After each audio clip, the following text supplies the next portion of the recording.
नमस्कार, मैं राकेश शर्मा गौतम आप सबका वेलकम करता हूं, स्वागत करता हूं यूनिक एजुकेशन सिस्टम के इस यूट्यूब चैनल पर।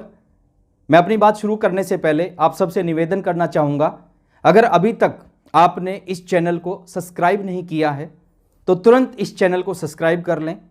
आरसीएम बिजनेस को बहुत बड़ा करने के लिए जिस एजुकेशन की ज़रूरत पड़ेगी, जिस मोटिवेशन की ज़रूरत पड़ेगी, वो सारी की सारी एजुकेशन के वीडियो आपको इस चैनल पर उपलब्ध मिलेंगे। मैं धन्यवाद करना चाहूँगा पूरी यूईएस की टीम का, मैं धन्यवाद करना चाहूँगा पूरी यूईएस मैनेजमेंट का, जिन्होंने मौका दिया आप सभी से बात करने का।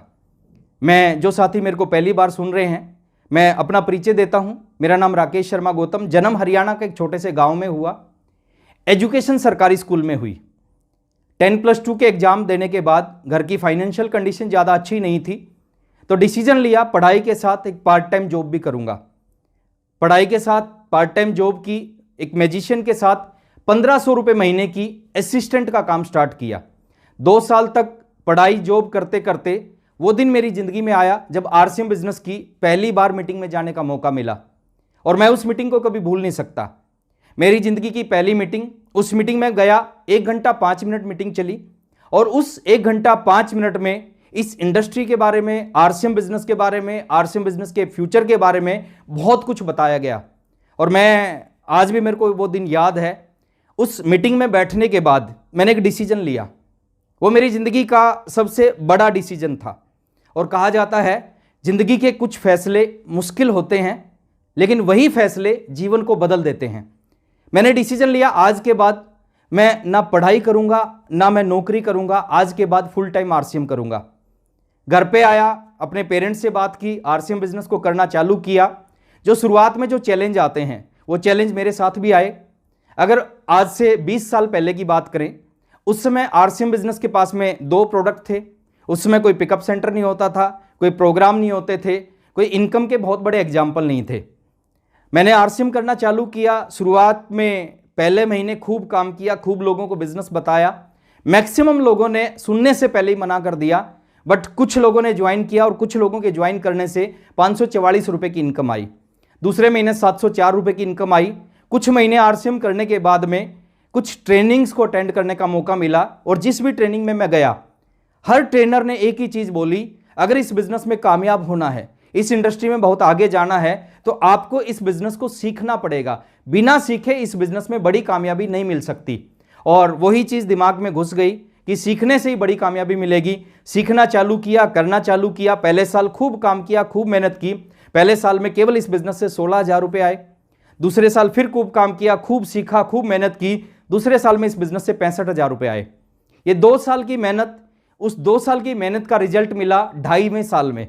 2.5 साल जब मेरे को इस बिज़नेस को करते हुए, तो मैं आरसीएम का रॉयल्टी अचीवर बना। मैं आप सबको एक ही चीज़ कहूँगा, 2.5 साल तक मैंने 2 ही काम किए, इस बिज़नेस को सीखा और इस बिज़नेस को नहीं छोड़ा। बहुत सारे साथी गलती करते हैं, जब बिज़नेस नहीं चलता तो सीखना छोड़ देते हैं, या ये बिज़नेस को ही छोड़ देते हैं। लेकिन मैंने ऐसा कुछ नहीं किया, सीखना भी चालू रखा और बिज़नेस में काम करना भी चालू रखा। उसी का रिजल्ट है कि रिजल्ट मिलेंगे तो बहुत बड़े रिजल्ट मिलेंगे। शुरू के 2.5 साल में रॉयल्टी आई, और अगले 2.5 साल में मैं इस बिज़नेस का स्टार रूबी बना, और आज मैं इस बिज़नेस के सफायर लेवल पर काम करता हूँ। जिन चीज़ों की वजह से मैं इस बिज़नेस में कामयाब हुआ, जिन चीज़ों की वजह से मैं इस बिज़नेस में आगे बढ़ा, उन्हीं में से कुछ चीज़ मैं आज आपके साथ में डिस्कस करने जा रहा हूं। इस बिज़नेस के 3 स्टेप हैं, 3 कदम हैं। उन तीनों कदमों को समझे बिना आप इस बिज़नेस के बड़े लेवल पे नहीं जा सकते। आपने कब बिज़नेस को ज्वाइन किया, कौन आपके अपलाइन में है, कौन आपकी डाउनलाइन में है, कौन क्या है, उससे आपको कामयाबी नहीं मिलेगी। बल्कि आपके पास इस बिज़नेस की 3 तरह की जो नॉलेज है, वो है या नहीं है, उससे आपको कामयाबी मिलेगी। पहला नॉलेज, पहला स्टेप इस बिज़नेस का है, वो है 6 बेसिक, 6 ऐसे बुनियादी कदम जिनको आपने करना है, और डे 1 से करना है। अगर आप इस बिज़नेस में बड़ी सक्सेस, ये दुनिया का सबसे बड़ा बिज़नेस है। बड़ा बिज़नेस में क्यों बोलता हूं, बड़ा बिज़नेस में इसलिए बोलता हूं क्योंकि दुनिया के किसी भी काम को हर तरह के व्यक्ति नहीं कर सकते। हर तरह का व्यक्ति डॉक्टर नहीं बन सकता, हर तरह का व्यक्ति इंजीनियर नहीं बन सकता, हर तरह का व्यक्ति किसान नहीं बन सकता, हर तरह का व्यक्ति बस ड्राइवर नहीं बन सकता, लेकिन ये दुनिया का एकमात्र ऐसा बिजनेस है जिसको हर तरह का व्यक्ति कर सकता है। एक डॉक्टर भी इस बिजनेस को कर सकता है, एक इंजीनियर भी कर सकता है, एक किसान भी कर सकता है, एक स्टूडेंट भी कर सकता है, महिला भी कर सकती है। ये दुनिया का मात्र एक ऐसा बिजनेस है जिसको हर कैटेगरी के लोग कर सकते हैं। तो मैं बात करता हूं 6 बेसिक स्टेप। अगर रियल में आप इस बिजनेस में कामयाब होना चाहते हैं, डे 1 से जो 6 बेसिक काम है, बेसिक काम को करने से क्या होगा, बेसिक काम को करने से आपका बेस बन जाएगा।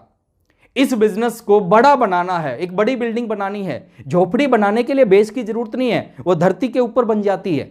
बट अगर आप बड़ी बिल्डिंग बनाना चाहते हैं, बड़ी बिल्डिंग बनाने के लिए आपको बेस की जरूरत पड़ेगी। उसके मजबूत जितना बेस होगा बिल्डिंग उतनी। तो 6 बेसिक को लगातार आप करते जाएंगे, आपका बेस बन जाएगा, और जितना मजबूत बेस होगा उतना ही बड़ा बिजनेस आप खड़ा कर पाएंगे। दूसरा है 8 कोर स्टेप। और 6 बेसिक के जो वीडियो हैं आपको यूनिक एजुकेशन सिस्टम की इस YouTube चैनल पे उपलब्ध मिलेंगे, आप उन वीडियोस को जाके सर्च करके देख सकते हैं। दूसरा स्टेप है 8 कोर स्टेप। 8 कोर स्टेप के बारे में बोला जाता है कि अगर इस बिजनेस में आपको ज्यादा चाहिए, बहुत ज्यादा चाहिए, तो आपको वो 8 काम लगातार करने पड़ेंगे। कहते हैं अगर चाहिए मोर तो बन जाओ कोर। 8 कामों को लगातार, उससे क्या होगा, आपका बिजनेस बिल्ड हो जाएगा, खड़ा हो जाएगा आपका बिजनेस।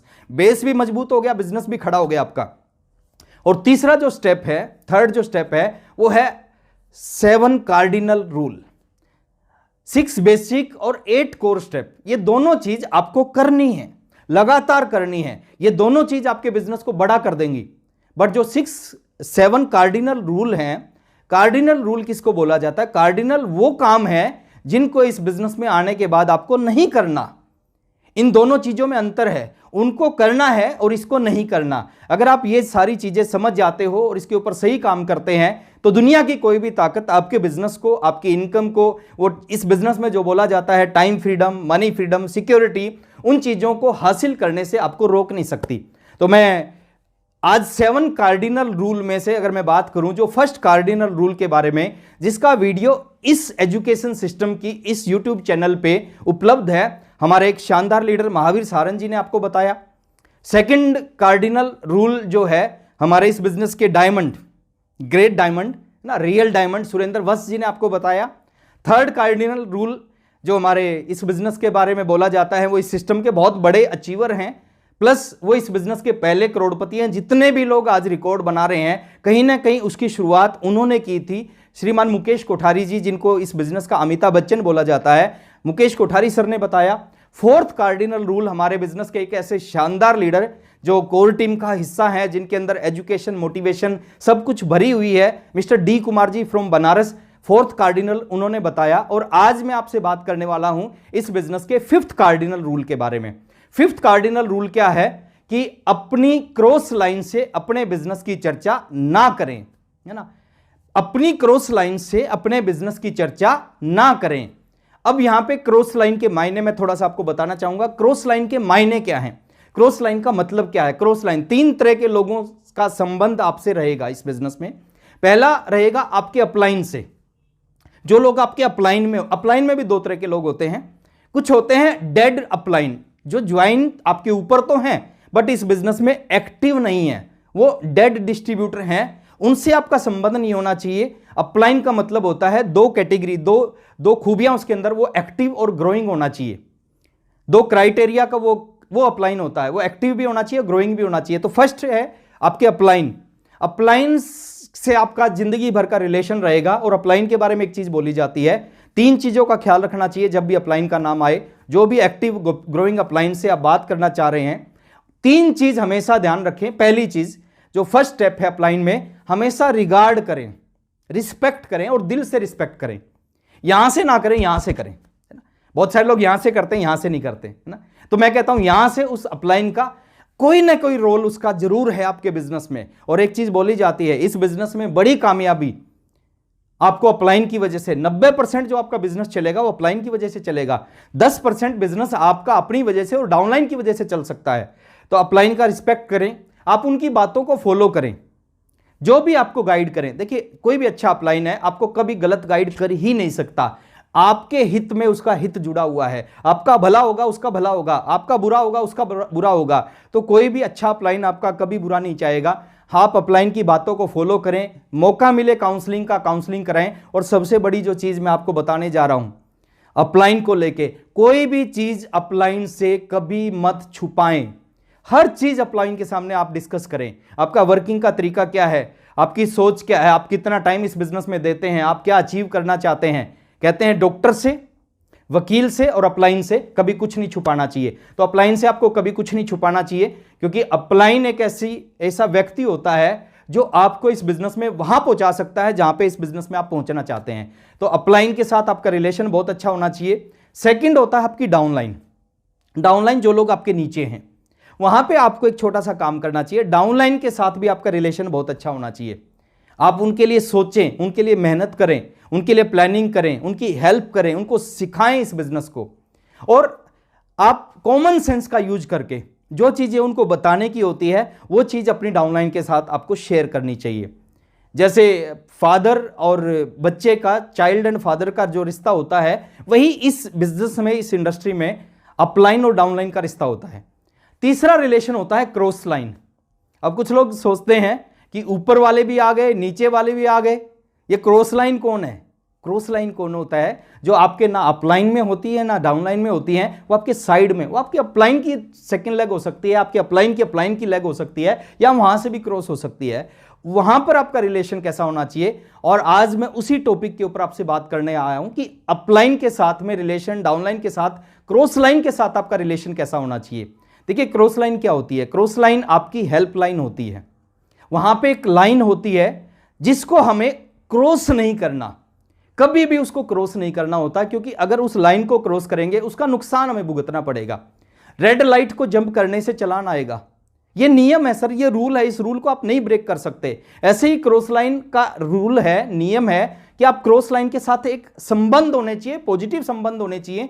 लेकिन वत्स साहब बताते हैं वो संबंध इतने गहरे नहीं होने चाहिए कि आप उनके ड्राइंग रूम में जाके बैठे और वो आपके ड्राइंग रूम में जाके बैठे। और ये रूल जिंदगी भर लागू रहेगा। इस रूल को कभी बदला नहीं जा सकता, कभी चेंज नहीं किया जा सकता इस रूल को। तो मैं आपको यही बताना चाहूंगा, जो आपके क्रॉस लाइन के साथ जो रिलेशन है ना, वो रिलेशन एक लिमिट में होने चाहिए। आप कभी भी क्रॉस लाइन मिलती हैं, फंक्शनों में मिलती हैं, आप पॉजिटिव बात करें। इसमें लेके 3 पॉइंट मैं आपके साथ में डिस्कस करना चाहता हूं। पहला point, number 1 point, cross line के साथ में जो आपका रिलेशन है वो अच्छे फ्रेंड वाला रिलेशन होना चाहिए। आप हमेशा उसके बारे में अच्छा सोचें। देखिए नेचर का एक नियम है, आप किसी भी व्यक्ति के बारे में जैसा सोचते हैं वैसा ही जवाब उसका मिलता है। वत्स साहब एक स्टोरी सुनाते हैं, स्टोरी मैं आपके साथ में शेयर करता हूं। एक राजा थे, वो राजा यंग थे, और जितने भी उनके राज्य में जो बुजुर्ग लोग थे, बूढ़े लोग थे, उनके बारे में वो ज्यादा अच्छा नहीं सोचते थे। वो कहते थे कि ये जो बूढ़े लोग हैं ये बोझ होते हैं, ये कोई काम नहीं करते, ये क्या खाली खाते रहते हैं, और ये पूरे हमारे राज्य का बहुत सारा अनाज खाते हैं, बोझ है हमारे राज्य पे। तो एक दिन राजा अपना भेष बदल के गए और उनको देखा कि यार ये बूढ़े लोग मेरे बारे में क्या सोचते हैं, मैं तो उनके बारे में ऐसा सोचता हूं। तो भेष बदल के गए तो किसी बूढ़े व्यक्ति से पूछा कि बाबा जो आपके राजा हैं वो कैसे हैं? तो उन्होंने कहा यार बड़ा निकम्मा राजा है ना, कुछ नहीं करता, सारा दिन अपने राज्य में बैठा रहता है ना, जो हमारे लिए करना चाहिए वो नहीं करता, बहुत ही बकवास बेकार राजा है। दूसरे से पूछा, उसने भी कुछ इसी तरह का रिप्लाई किया। तीसरे ने पूछा, उसको भी कुछ इसी तरह का रिप्लाई किया। उस राजा ने सोचा, वो राजा की जो सोच थी वो जवान लोगों के बारे में बहुत अच्छी थी। वो कहते हैं जो यंग लोग होते हैं ना वो बहुत अच्छे होते हैं, वो बहुत मेहनत करते हैं, बहुत काम करते हैं, राज्य को आगे बढ़ाने के लिए राज्य की सुरक्षा करते हैं, यहाँ पे नौकरी करते हैं हमारे यहाँ पे। तो उसने किसी यंग व्यक्ति से पूछा भेष बदल के, आपके राजा कैसे हैं? तो राजा, उस यंग व्यक्ति ने कहा कि बहुत सुपर राजा हैं, उससे अच्छा राजा हो ही नहीं सकता, बहुत केयर करते हैं, बहुत हमारा ध्यान रखते हैं, ख्याल रखते हैं, बहुत अच्छी तनख्वाह देते हैं, हमारा घर उनकी वजह से चलता है। तो कहने का मतलब है आप जिसके बारे में जैसा आप बोओगे ना वैसा आप काटोगे। अगर हम जैसा बोएंगे, आप किसी क्रॉस लाइन के बारे में अच्छी चीज बोलते हैं उनकी टीम को, या अच्छा सोचते हैं, तो डेफिनेटली वहां से भी यही चीज आएगा। अगर उनके बारे में उल्टा सोचते हैं, वो आपकी हेल्पलाइन है, आपके बिजनेस को आगे बढ़ा सकते हैं। दूसरी चीज मैं बात करता हूं क्रॉस लाइन के बारे में। दूसरी चीज है क्रॉस लाइन का जो रिलेशन है ना, उस रिलेशन को आपने एक लिमिट के अंदर रखना है। आप इस बिजनेस को बड़ा करना चाहते हैं, बहुत सारी आपकी क्रॉस लाइन होंगी, उनके साथ आपका संबंध अच्छा होना चाहिए, रिलेशन, बट कभी भी अपने बिजनेस की कभी भी उनसे टिप्स ना लें। कभी भी उनसे ये मत पूछें कि सर मेरा बिजनेस नहीं बढ़ रहा, आप बताओ क्या करना पड़ेगा। उससे अगर आप क्रॉस लाइन से टिप्स ले रहे हैं, अगर आप कह रहे हैं क्रॉस लाइन को कि मेरा बिजनेस कैसे बढ़ेगा, तो इनडायरेक्ट क्या कर रहे हैं कि आप अपने अपलाइन की तौहीन कर रहे हैं। आप उसको इनडायरेक्ट ये मैसेज दे रहे हैं कि मेरे अपलाइन को कुछ नहीं पता, जो भी पता आपको पता है और आप जैसा बात करोगे मैं वैसा ही काम करूंगा। तो इनडायरेक्ट, देखिए इस बिजनेस ये डुप्लीकेशन का बिजनेस है, जैसा आप करेंगे डायरेक्ट इनडायरेक्ट जो भी आप करेंगे वही चीज आने वाले समय में आपकी टीम करने लगेगी। अगर आप क्रॉस लाइनों से टिप्स लेके अपने बिजनेस को बड़ा करेंगे तो आने वाले समय में आपकी टीम भी क्रॉस लाइन से टिप्स लेके अपने बिजनेस को बड़ा करने का प्रयास करेगी। तो दूसरी चीज है, आप कभी भी आप क्रॉस लाइन से टिप ना लें। और तीसरी चीज है, कभी भी अपने बिजनेस की क्रॉस लाइन से चर्चा ना करें। कभी भी अपने बिजनेस की क्रॉस लाइन से चर्चा ना करें। आपका बिजनेस कितना है, आपकी इनकम कितनी है, आपकी टीम में किस लीडर का क्या बिजनेस है, कभी भी उसकी चर्चा ना करें। अगर गलती से कोई क्रॉस लाइन आपसे पूछता है कि आपका बिजनेस कितना है, तो आप उसको बोलो कि सर ये थोड़ा सा सेंसिटिव सा विषय है और अपलाइन आदेश नहीं देते, अपलाइन इस चीज के लिए परमिट नहीं करते कि हम अपने बिजनेस का अपलाइन के सिवा किसी से चर्चा करें। तो इसलिए सॉरी सर, इस चीज के ऊपर मैं आपसे बात नहीं कर पाऊंगा। और उसको बड़ी विनम्रता से, बड़ी अच्छे तरीके से आपको उसको ये बात बतानी चाहिए, क्योंकि अगर आपसे कोई क्रॉस लाइन पूछ रहा है तो समझो उनका जो मानसिक स्तर है वो बहुत ज्यादा बड़ा नहीं है।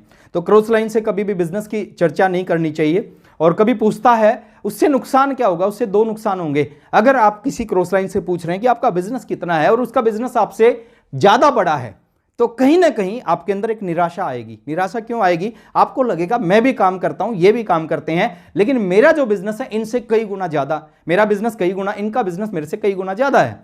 तो कहीं ना कहीं आपके अंदर निराशा आएगी। बिजनेस कम होगा तो आपको लगेगा किसी का नहीं चल रहा, तो आपकी स्पीड भी कम हो जाएगी। तो मैं यही कहना चाहूंगा सर आपको कि किसी भी क्रॉस लाइन से बिजनेस की चर्चा ना करें। आखिर में मैं यही कहना चाहता हूं सर, इस बिजनेस की जो 7 कार्डिनल रूल का 5वां कार्डिनल रूल ये है, और आगे जो कार्डिनल रूल आएंगे वो आपके अपलाइन के द्वारा आपको बता दिए जाएंगे। लास्ट में इस बिजनेस की जो एजुकेशन है वो एजुकेशन आपको आगे बढ़ाती है, इस बिजनेस का मोटिवेशन आपको आगे बढ़ाता है। बहुत बड़ी संभावनाएं हैं अभी हिंदुस्तान में आरसीएम बिजनेस को लेके, नेटवर्क मार्केटिंग को लेके, इस पूरी इंडस्ट्री को लेके, और आने वाले समय में वो सारी चीज़ें इस इंडस्ट्री में आपको मिलने वाली हैं जिनके लिए आप इस इंडस्ट्री में काम करते हो। बहुत अच्छा लगा आप सबसे मिलके, और बार बार जब भी मौका मिलेगा मैं आपसे मिलता रहूँगा, बातचीत करता रहूँगा। और